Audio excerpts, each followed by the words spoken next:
guys, welcome to another wonderful session of learning with PrepClass. I am Bisi, I am a PrepClass tutor. In this video, we are going to be solving Akwa Pre-vocational Studies, Agricultural Science, year 2019, from question 6 to question 10. Subscribe to our channel, like and comment on our videos so that you can get more videos like this that will help you in preparation for your junior waec examinations.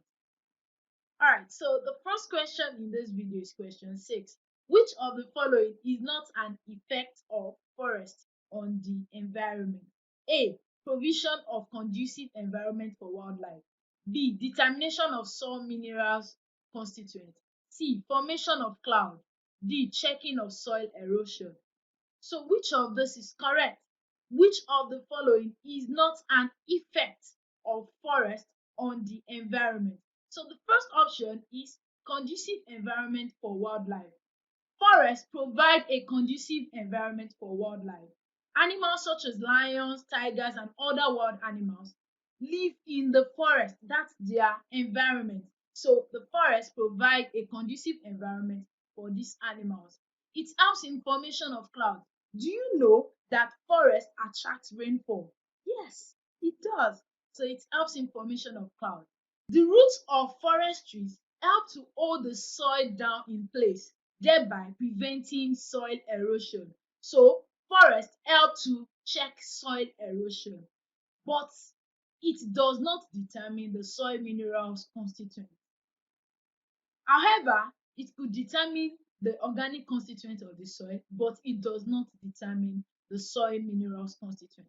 So the correct option here is B, determination of soil minerals constituent. So which of the following is not an effect of forest on the environment? Provision of conducive environment for wildlife, formation of cloud, and checking of soil erosion are all effects of forest on the environment, except determination of soil minerals constituent.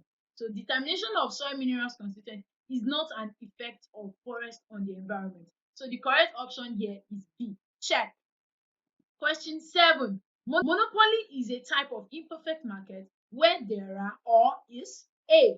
A small number of buyers, B. 2 sellers and buyer, C. Only one seller, D. 5 sellers and a buyer. So first of all, what is monopoly? What kind of market is called monopoly? Monopoly is a type of market where a single seller is the only supplier of a particular good or service. So you can only get a particular good or service from a single seller. So that is what monopoly is. An example is Google. Can you even think of the internet layout without Google?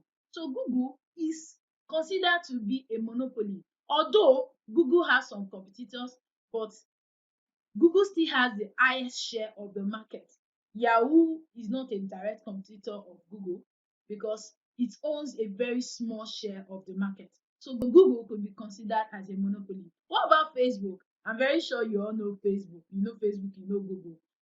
Facebook is a social media platform. Although it has competitors, but there are no direct competitors because Facebook has a dominant user base over the world. Okay, so Facebook could also be described as a monopoly. So monopoly is a type of market where just one single seller is the only supplier of a particular good or service. So which of this is correct? Monopoly is a type of imperfect market where there are or is only one seller. Where there is only one seller. Monopoly is a type of imperfect market where there is only one seller. Mono. Okay, so just one seller. So the correct option here is C, only one seller. Check. Number 8 says, which of the following is not a principle of crop rotation? A. Deep-rooted crops should not follow each other. B. Closely related crops should not follow each other. C. Crops likely to be affected by the same diseases should not be planted together. D. There should be long period of farrowing. So for us to be able to answer this question, we need to know what crop rotation means. So crop rotation is a process of growing different crops in succession on a piece of land in a specific period of time without impairing soil fertility. So this involves growing plants in succession. So you could decide to grow cotton this year and next year you grow groundnut. So that is crop rotation. Different crops in succession on the same piece of land in a specific period of time. And this helps to control weeds, pests, and diseases. It prevents soil erosion. It encourages soil microbial activity as well. So there are these are some of the basic principles of crop rotation. Deep-rooted crops should be succeeded by shallow-rooted crops. So when you plant deep-rooted crops, the next time you want to plant, you should plant shallow-rooted crops. Closely related crops should not be grown in succession because they act as alternate hosts for pests and diseases. So when you grow closely related crops, this could serve as a build-up of pests and diseases that are specific to those crops. So it is important that closely related crops should not be grown in succession. Okay, so examples: dicot crops should be rotated by monocot crops, and leguminous crops should be succeeded by non-leguminous crops. Crops susceptible to soil-borne pathogens and parasitic weeds should be followed by tolerant trap crop. So this is another basic principle of crop rotation. So which of the following is not a principle of crop rotation? So we want to choose the correct option now. So deep-rooted crops should not follow each other. That is a principle of crop rotation. Closely related crops should not follow each other. That's also a principle of crop rotation. Crops likely to be affected by the same diseases should not be planted together. That's another principle of crop rotation.